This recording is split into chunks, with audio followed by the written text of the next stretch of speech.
有没有小伙伴做过一件事，然后马上想我为什么会这样做？也许是发了一条危险的短信，开了一个尴尬的玩笑，或者答应了一件事。现在的你只想对过去的自己翻白眼。是的，欢迎加入后悔俱乐部。后悔是我们脑子里的小妖精在低语，你应该这样做的。但如果我告诉大家，后悔并不是自己的敌人呢？如果这是自己的秘密武器呢？正如哲学家索伦克尔凯郭尔曾经说过的，生活只能通过回顾过去来理解，但必须朝前看才能继续生活。遗憾只是我们的大脑试图理解过去，而我们还在跌跌撞撞地走向未来。我们为什么会后悔？后悔基本上是我们大脑的质量控制部门，它是用来分析错误，并确保我们不会重蹈覆辙的。在心理学上，这被称为反事实思维。我们想象可能发生的另一种现实。这里有两种类型：向上反事实思维，要是我当时换种做法就好了；和向下反事实，这已经不算最坏的了。事实证明，随着时间的推移，那些做出建设性的反思后悔的人，实际上会做出更好的决定，但那些沉湎其中的人，他们最终会陷入无尽的悔恨漩涡。那么我们如何才能减少遗憾呢？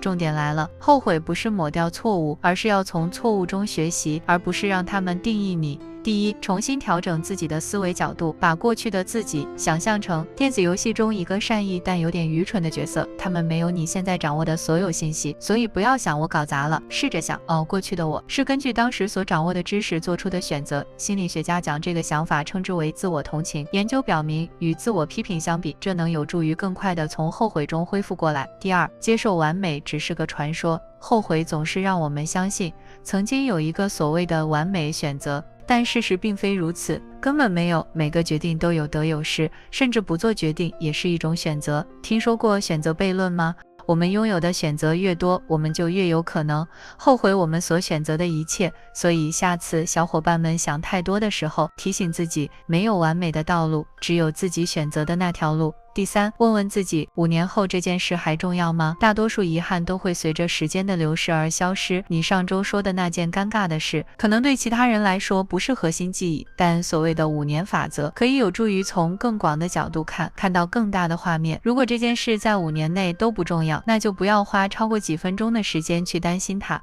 第四，利用后悔提升自己。与其将后悔视为一种惩罚，不如将其视为游戏中的教程关卡，只是教自己下次如何打得更好。神经科学实际上支持这一点。当我们分析遗憾时，我们的大脑会加强与决策和情绪调节有关的神经通路。所以从技术的角度来说，后悔不仅仅是痛苦，它也是伪装的成长。在一天结束的时候，后悔证明了自己关心自己的选择、自己的影响和自己的未来，但不要让它束缚住你，取而代之，利用它做出未来你会感谢自己的决定。那么，如果所有这些都不奏效，那就照马库斯说的去做，不要再浪费时间争论什么样才是一个好人了，就做个人吧。那么，小伙伴们准备放手的一个遗憾是什么呢？让我们在评论区聊聊吧。